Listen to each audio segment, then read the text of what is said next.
We may be able to encourage people to make professions of faith.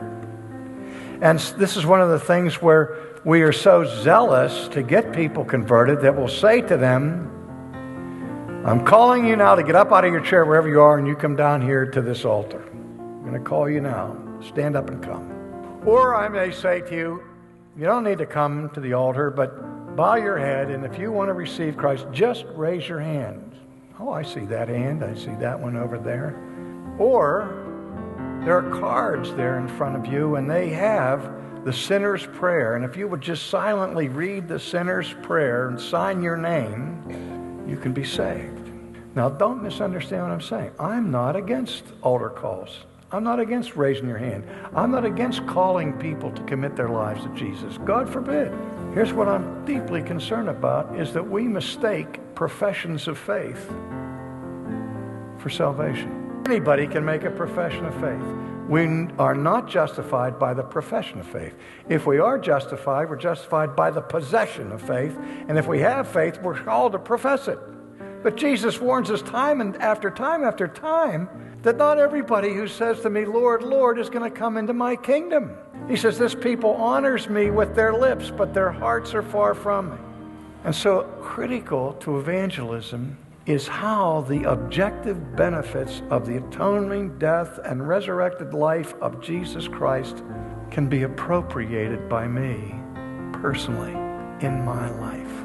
And what the New Testament teaches about that is that the good news is that I received the benefits of Jesus Christ. I believe I received the full measure of his perfect merit, not by any work that I can ever perform, because by the works of the law shall no flesh ever be justified.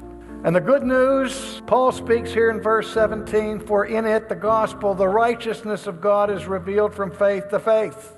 Luther was preparing his lectures on Romans at Wittenberg, and while he was poring over an ancient document from St. Augustine, Augustine commented on this verse, and he said, here, when Paul speaks of the righteousness of God, he's not talking about that righteousness by which God himself is righteous. Rather, he's speaking of an alien righteousness, a righteousness that he freely gives to people who are not righteous, a righteousness that is received by faith, and by faith alone. You can't earn it. You can't deserve it. You can't work for it. You can only receive it.